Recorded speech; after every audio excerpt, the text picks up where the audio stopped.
Good morning guys, कैसे हैं आप लोग। मैं बिल्कुल ठीक हूँ। आप लोग बताइएगा आप लोग कैसे हैं। तो मैं आप लोगों को गृह प्रबंध एवं आंतरिक सज्जा, home management and interior decoration doctor Vrinda ma'am की बुक से बता रही थी, जिसमें मैंने फर्स्ट यूनिट स्टार्ट किया। उसमें भी मैंने गृह प्रबंध का अर्थ एवं परिभाषा जो था वो ख़त्म कर दी। ये गृह प्रबंध एक परिचय ख़त्म कर दी, मूल्य लक्ष्य स्तर ख़त्म कर दी। अब नंबर आता है मूल्य गृह व्यवस्था की प्रक्रिया। मैं आज इसको स्टार्ट करना चाहती हूँ। और बात रही ये कि मुझे इसके क्वेश्चन कराने मूल्य लक्ष्य स्तर से जो यूथ के हैं, तो उसका भी मैं एक वीडियो डाल दूँगी। चलिए ज़्यादा बातें नहीं करते हैं, अपनी टॉपिक पे आते हैं। गृह व्यवस्था की प्रक्रिया, process of house hold management. तो गृह व्यवस्था की कुछ प्रक्रियाएं होती जिसके बारे में आपको यहाँ देखना है।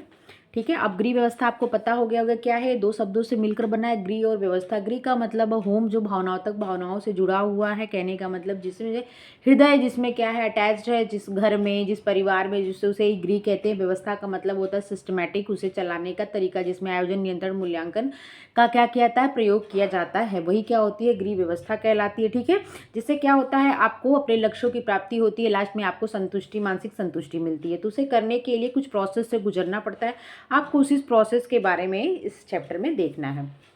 पारिवारिक जीवन को समृद्ध, शांतिप्रद, सुखमय एवं संतोषप्रद बनाने के लिए गृह कार्यों को समय समय पर निष्पादन करना जरूरी है, क्योंकि तभी लक्ष्यों, उद्देश्यों की प्राप्ति की जा सकती है और नवीन लक्ष्यों का निर्धारण किया जा सकता है। बिना उद्देश्यों, लक्ष्यों की प्राप्ति के पारिवारिक जीवन की समृद्धि, सुख, शांति एवं सफलता की कामना नहीं की जा सकती।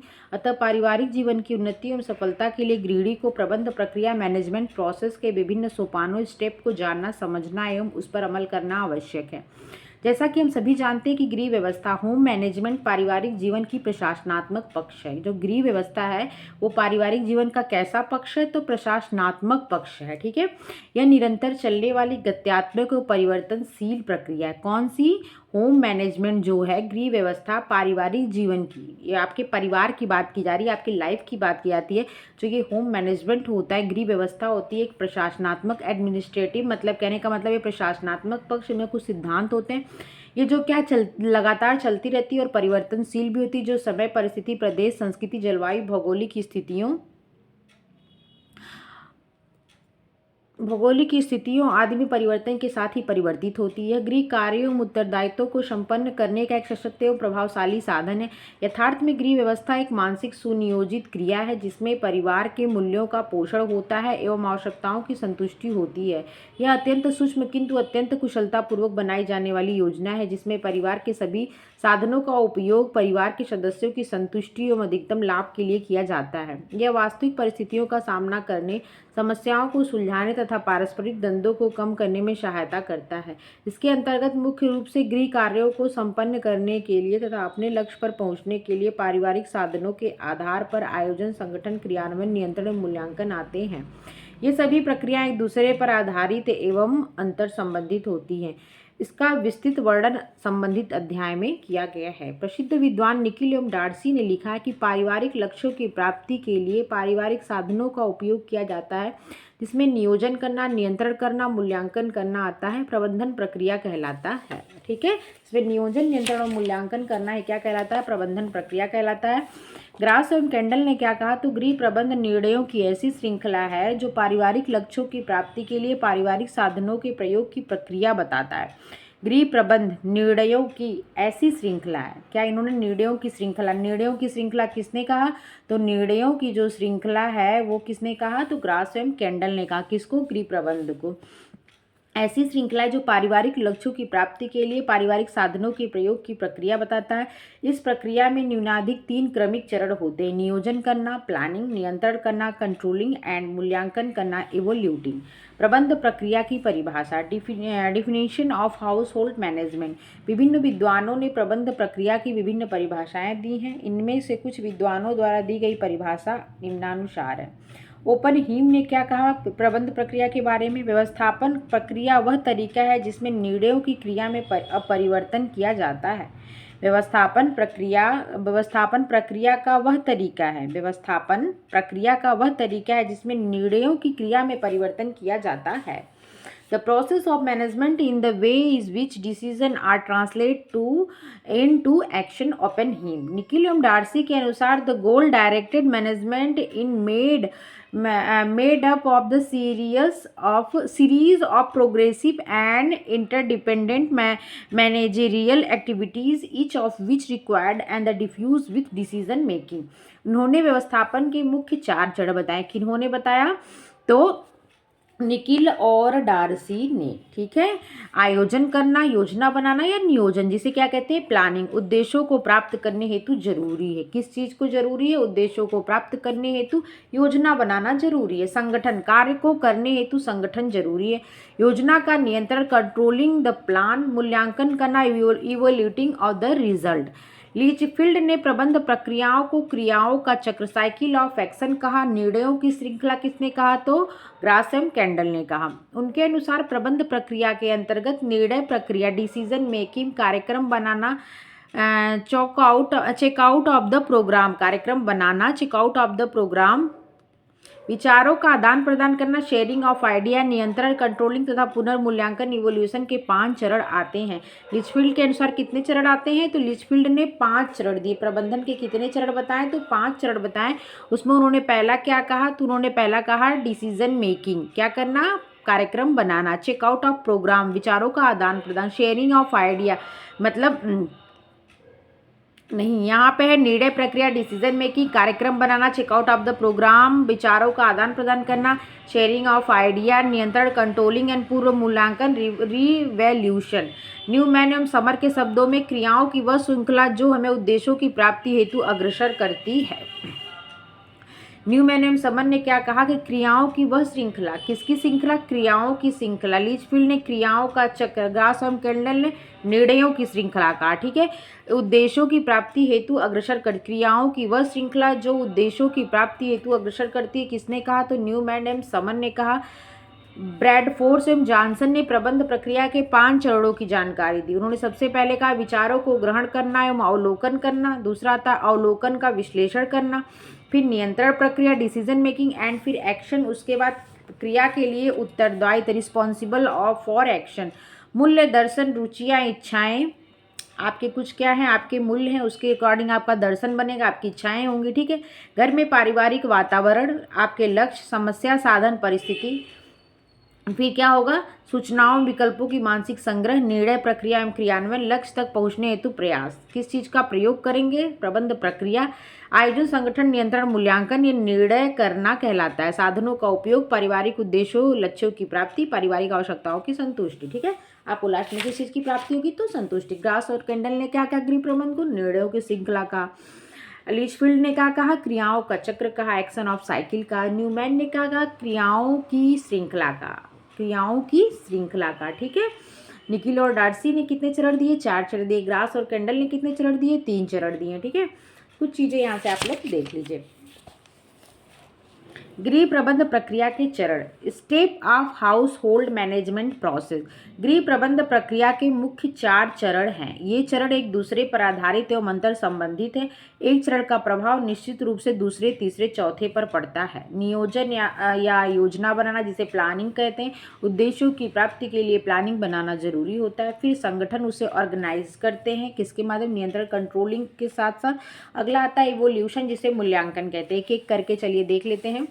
नियोजन क्या होता है? तो नियोजन या योजना बनाना, जिसे प्लानिंग कहते हैं इंग्लिश में। प्रबंध प्रक्रिया का प्रथम चरण योजना बनाना, नियोजन, आयोजन है। यह सभी चरणों में सर्वाधिक महत्वपूर्ण एवं आवश्यक है। इस सभी चरणों में सबसे अधिक महत्वपूर्ण कौन सा चरण है? यही चरण है। इसके बिना प्रबंध प्रक्रिया की सफलता की कामना नहीं की जा सकती।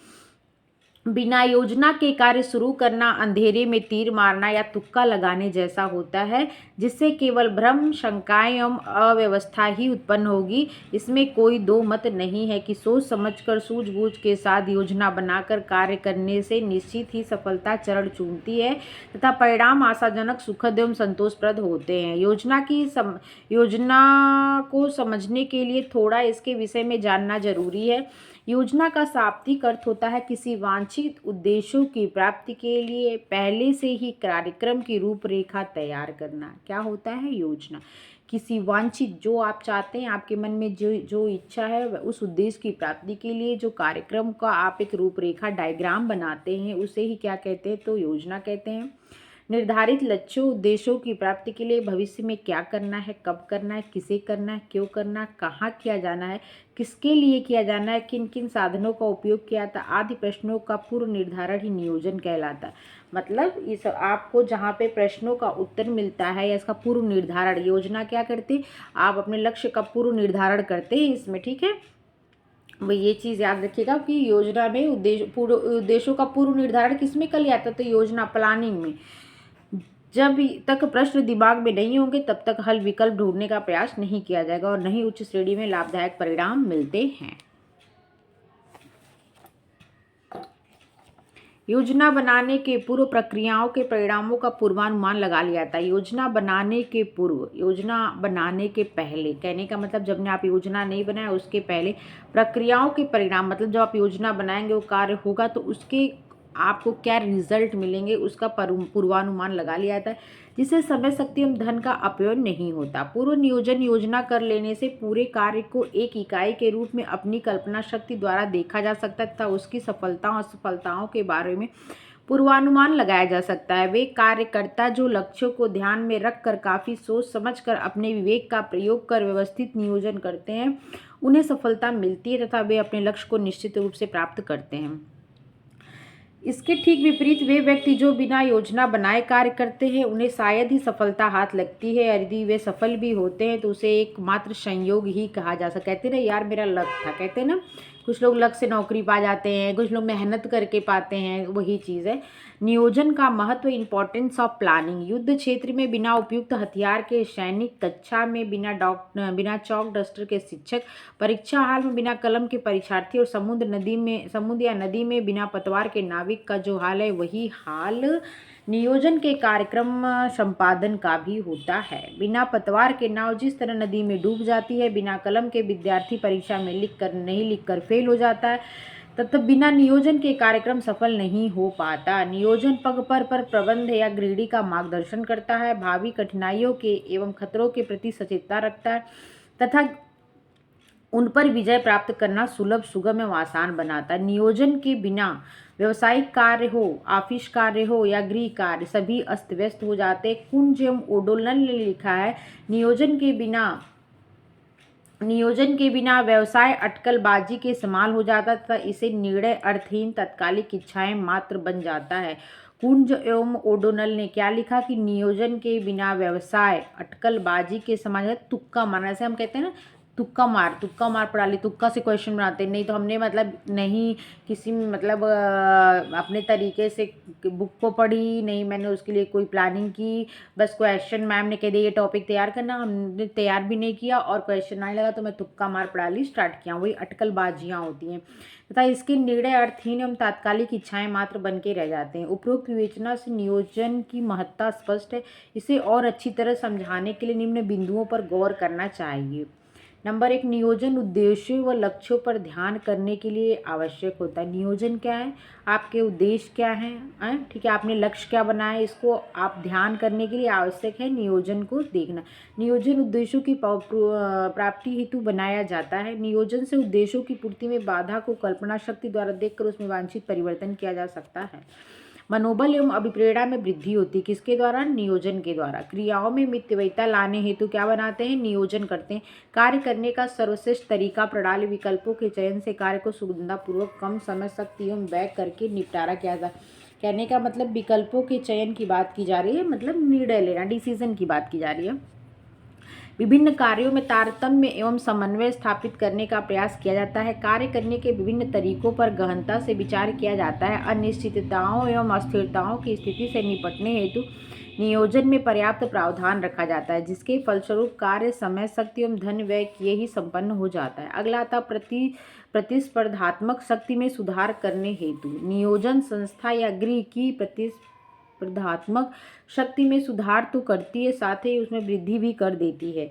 मैकफरलैंड ने इसी बात की पुष्टि की है कि नियोजन के द्वारा नवीन वस्तुओं के उत्पादन का प्रारंभ, संयंत्र में वृद्धि, वस्तुओं के गुण एवं आकृति में परिवर्तन तथा संख्या की प्रतिस्पर्धात्मक शक्ति में वृद्धि की जा सकती है। उपलब्ध साधनों के अधिकतम उपयोग हेतु नियोजन विभिन्न क्रियाओं में एकता एवं समन्वय स्थापित करने में सहायक होता है, जिसके परिणाम स्वरूप उपलब्ध पारिवारिक साधनों का अधिकतम उपयोग किया जाना संभव होता है।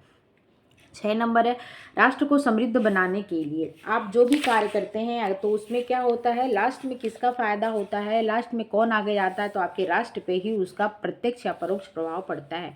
उतावले निर्णयों पर रोक लगाने के लिए कई बार ग्रीडी मुखिया जल्दबाजी में घबराहट के कारण वैसे निर्णय ले लेते हैं जो वास्तव में उन्हें असफलता की ओर ले जाते हैं, विकास मार्ग में कठिनाइयां उत्पन्न करते हैं। अतः नियोजन से उतावले पर निर्णयों पर रोक लगती है। लुईस ए एलन ने इस बात की पुष्टि की है, नियोजन माध्यम से उतावले पर निर्णयों अटकलबाजियों को समाप्त किया जाता है। नियोजन के माध्यम से क्या किया जाता है, लुईस एलन ने क्या कहा था कि मतलब इन सब चीज़ों को नियोजन के माध्यम से खत्म किया जाता है, विभिन्न कार्यों में एकता एवं समन्वय स्थापित करने हेतु। अगला है भावी अनिश्चितता एवं परिवर्तनों का सामना करने के लिए नियोजन बनाया जाता है। इसमें एलन ने क्या कहा, नियोजन भविष्य को पकड़ने के लिए बनाया गया एक क्या है, पिंजरा है। किसने कहा, तो एलन ने कहा। किसको कहा, प्रबंध नियोजन प्रक्रिया को कहा। किस प्रक्रिया को, नियोजन प्रक्रिया को कहा। ठीक है, नियोजन की कुछ परिभाषाएं देख लीजिए। नियोजन की डिफिनेशन ऑफ प्लानिंग, प्रबंध के क्षेत्र में नियोजन से तात्पर्य निर्धारित लक्ष्यों की प्राप्ति के लिए वैकल्पिक उद्देश्यों, नीतियों, कार्यविधियों एवं कार्यक्रमों में से सर्वोत्तम द बेस्ट का चयन। विभिन्न विद्वानों ने नियोजन की अलग अलग परिभाषाएं दी हैं। इनमें से कुछ विद्वानों द्वारा दी गई परिभाषा निम्नानुसार है। W.H. न्यूमैन के अनुसार सामान्य रूप में भविष्य में क्या करना है उसे पहले से ही तय करना नियोजन है। इसकी दृष्टि से नियोजन मानवीय चरण का अत्यंत व्यापक रूप है। न्यूमैन ने कहा क्या, भविष्य में आपको जो भी करना है उसका निर्धारण, पहले से निर्धारण ही क्या है, नियोजन कहलाता है। किसने कहा, तो न्यूमैन ने कहा। E.M. हार्ले के शब्दों में क्या किया जाना है इसका पहले से ही तय किया जाना नियोजन कहलाता है। क्वेश्चन की बात हो रही, क्या किया जाना है, किसने कहा था, हार्ले ने कहा कि क्या किया जाना है इसका पहले से तय होना ही नियोजन कहलाता है। इसमें विभिन्न वैकल्पिक उद्देश्यों, नीतियों, विधियों तथा कार्यक्रमों में से चयन किया जाना निहित है। जॉर्ज आर टेरी के अनुसार नियोजन भविष्य के संबंध में प्रस्तावित क्रियाओं के दृष्टिकोण से तथा निर्माण में जिन्हें की निर्धारित लक्ष्यों की प्राप्ति के लिए आवश्यक समझा जाता है, तथ्यों का चयन एवं उन्हें संबद्ध करना व धारणाओं को बनाना तथा उपयोग करना। Planning is the selecting the relating of facts and the kinds and using of the assumption regarding the future in the visualisation and formulation of proposed activities believed necessary to achieve desire result. किसने कहा, George R Terry. हेयंस और Messi, इतनी लंबी परिभाषा आती नहीं, परिभाषा छोटी छोटी आती है।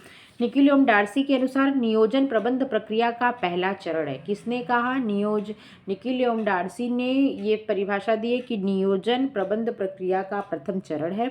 इसके अंतर्गत निर्णयों की विस्तृत श्रेणी होती है जो कि पारिवारिक क्रियाओं, साधनों और परिवर्तन मांग के संदर्भ में लिए जाते हैं। एलन के मतानुसार नियोजन भविष्य को पकड़ने के लिए बनाया गया एक पिंजरा है। कुसिंग नाइल्स ने क्या कहा, नियोजन किसी व्यक्ति को पूरा करने हेतु सर्वोत्तम कार्य विधि का चयन करने एवं विकसित करने की मानसिक प्रक्रिया। सर्वोत्तम कार्य विधि का चयन की बात किसने की, तो नॉइल्स ने की है।